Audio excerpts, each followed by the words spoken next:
part of the conference, as I indicated earlier. Mr. Hiamba, you're welcome. Thank you. And if you do recall, we spoke to him last week. Yes. We spoke to him last week about what his thoughts are. His word was actually bizarre. He thought that the very thoughts that they wanted to bring in that amendment was bizarre. You're welcome. Thank you again. So let's start from the weekend, over the weekend, and what happened there. You must be one of the most exciting people. Yes. Oh, excited people, I should say, yes, right? Yes. Thank you very much. Yes, we're excited. As a party, it was a very good conference for us. We had much of all that we wanted to do completed and accomplished. I think most people left the conference fulfilled. It was a true display of democracy, the way everybody knows the NPP does it. Would you call that a true display of democracy? What people thought that, well, you should allow, the NPP should have allowed those who, the proponents of that particular amendment which you're against, to come up and defend it. But that didn't happen because there was some kind of politics going on behind the scenes that made sure that it didn't surface at the conference at all. Was that democracy? Yes, it's democracy. And if we're going to talk about that, at least we need to look at democracy as an interaction. It's the government by the whole people. To the extent that in our party, we find some amendments to be almost inimical to our very existence and the growth of our party. We have an interest as a people to ensure that anything like that would not be allowed to interfere with the path that we're on. As you know, we won the election in 2016. Our party is on a trajectory to growth, and we are interested in doing everything we can to maintain that momentum and ensure that in the very near future we can build even on a solid foundation to ensure that we don't give up the advantages we have. So on account of allowing people to defend or to come up and explain why they proposed those amendments, it was evident that those amendments didn't have any compelling reason, the very ones that we're talking about. It didn't have any compelling reason, yes, but yet it generated so much controversy. Right, I'm talking about there was no compelling reasons why we need those amendments. You understand? So why do we need it? We don't need it. You know, the idea in our party, we believe in harnessing the energies of the people.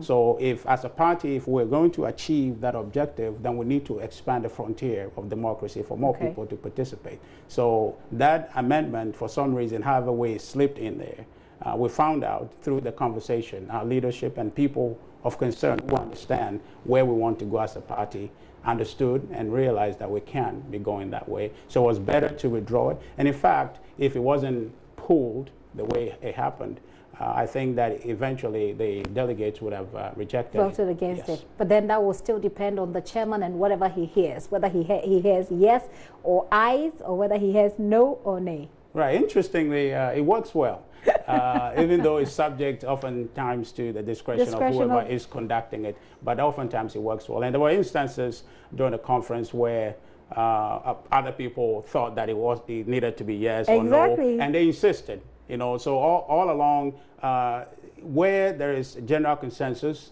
people let go. But where it is not, and they thought that it was tilting toward a different place, which was not where it was supposed to go, people actually raised their Let's talk about you and how you fit into all of this discussion that we've had since last week. You are a Ghanaian in the diaspora. You live in the USA. Yes. And you want to be NPP. You want to be General Secretary for NPP USA. No, right? NPP Ghana. No, yes. Oh, wow. So the larger NPP party. Yes. Oh, you must be scared, are you?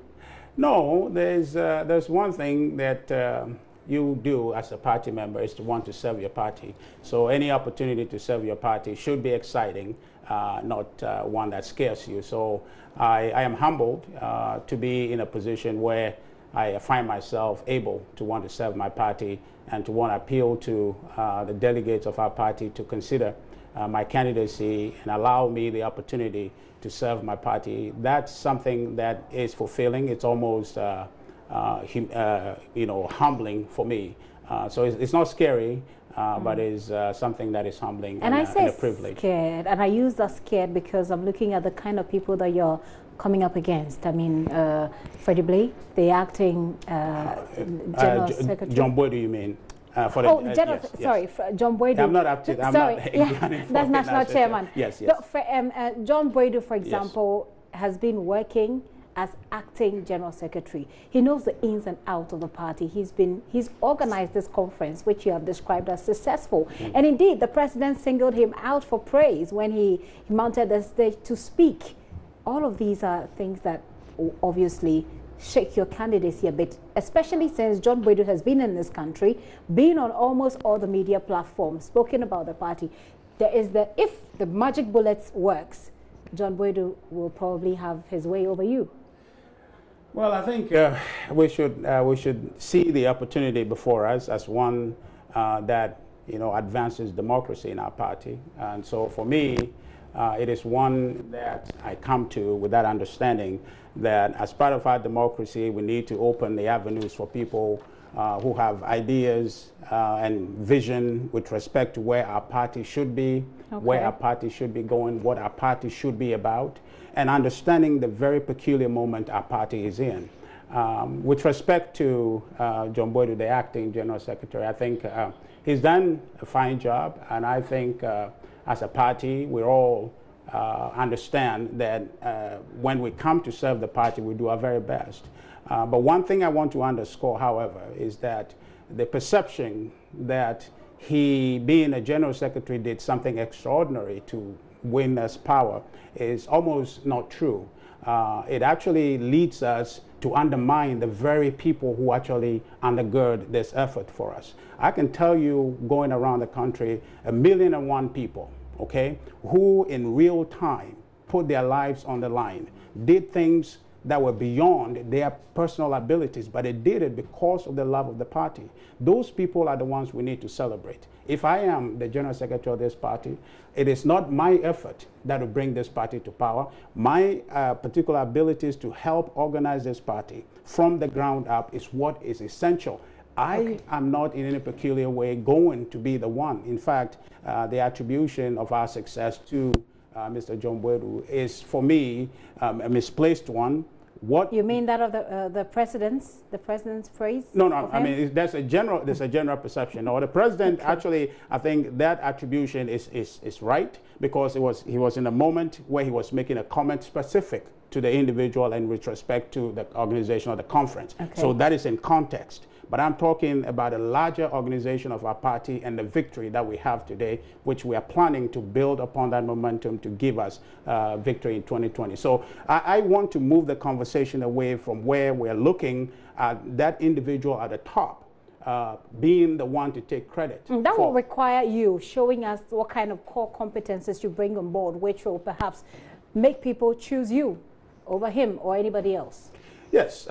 Competence is out there for people to judge, but I think that what we need to focus on going forward in deciding who should become the next General Secretary of our party is the vision the individual has. What's your vision? Right. We are in a space right now as a political party where we need to build on what we have accumulated over time. Our president actually at the conference indicated a few things that I think as a party we need to be working on. And I think the balance of it is that as a party, we're in a place where we need to learn from history. What happens to parties in our position in the past? He made reference to our opposition, NDC, certain conducts that were almost unbecoming, and he cautioned us to learn from that. And you need, in order to do that successfully, you need a General Secretary who understands the moment. I was telling people that, there's a difference between how you manage a party in government and a party in opposition. In opposition, it's almost as though you put a party on autopilot. It is actually moved by the energies of the people, the excitement to win power for the party. That is easy to do. But when you're in government, there's a creative way that you do your work as a party administrator that lets the party grow, that lets the party stay in focus, support the government to be able to achieve that the objective to which it was elected. And you need to do certain things. And I've identified 4 things that we need to do as a party. And immediately from when we won election, there was some behaviors unbecoming in our party. That is not the character of our party. It was because the people felt disconnected from the party. During the elections, the party was all over the place. You see party people, party leadership. But right after the election, the business of organizing a government, getting a government in shape to deliver. You mean the violence that was exactly? I was referring to some of those things. Yes, yes. Groups those within the party. Right. I need to underline that carefully. That is not a character typical of the NPP. But the reason those things happened, it happened because there's an essential disconnect between the party structures, between the party structure and the grassroots party, on whose energy, on whose strength we won election. What we have proposed to do going forward, the four things. The first one is this, that we need to build party infrastructure. The party needs to be amongst the people. The constituencies need to have a party place people can go to. What happened, as I was telling you, people didn't know who to talk to. They had concerns. But they had constituency executives, they had constituency offices that if they want to engage, they will be able to engage. Well, largely, if you go around the country, the perception, we don't have those infrastructure. We need to. We need to build those. What happened to the physical offices that we've seen of the party? Well, those oftentimes are not, most of them, the ones you see, just like a one single room place. There's hardly space enough for the chairman to go there. They are not run the way they're supposed to run. And what happens to the executives there? Well, the executives are still there. So they should but they're have not, people to talk to. Yes. So this is what you're saying when you're running the party properly. You, the administrator, you're saying that these are the expectations of you as a chairman, these are expectations of you as a constituency officer. You are to be at the office. You insist on this thing so people can go there and get the services they need. But short of that, you create a vacuum where people are wondering, who do we turn to, who do we talk to?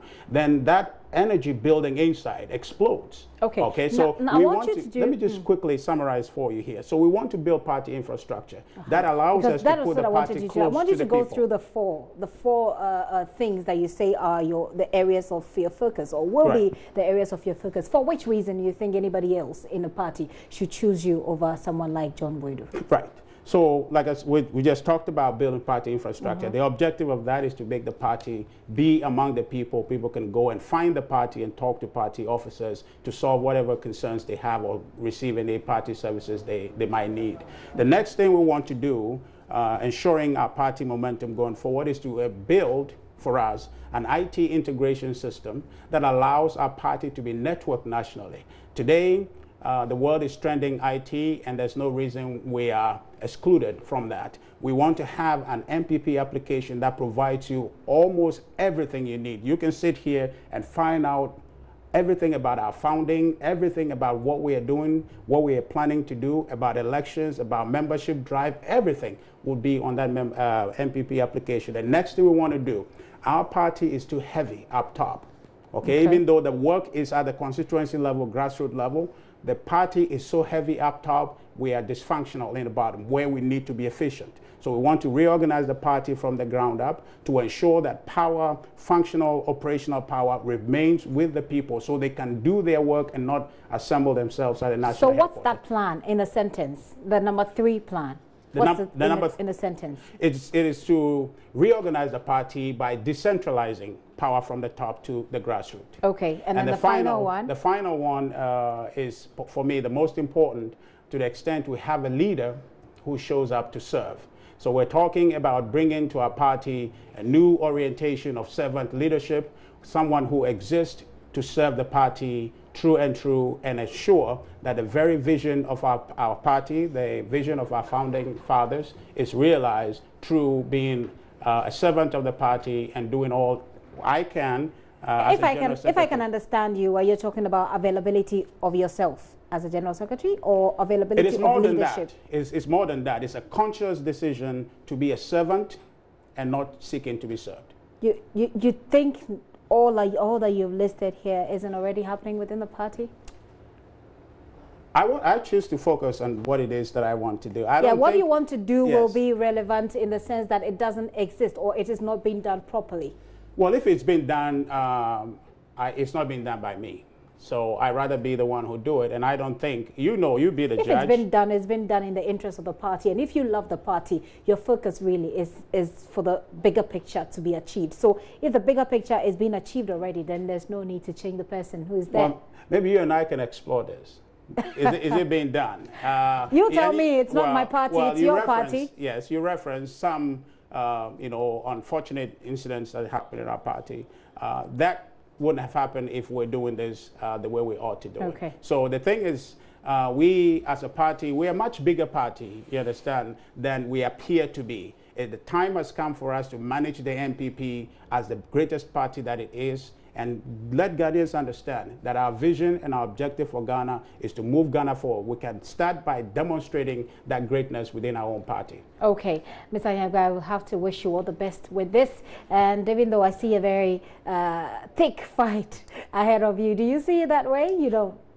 For me, it's a privilege, and I come to it seeking for us to focus on ideas. And if we stay there, I think it's going to be a very nice contest. We'll see how it goes. 2018 will certainly be a very interesting political year, because we will know that on the other side, the NDC will also be, checking up on themselves. This year, all of them are talking about reorganization. So we'll see how that ends in 2018 and how they move forward from 2018 into 2019, all the way into 2020, and then where Ghanaians in the diaspora as well will be expected to vote. That's if nothing happened between now and then.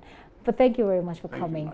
Thanks. Okay, Richard Ahemba, he's with NPP USA. He wants to be General Secretary of the NPP here in Ghana.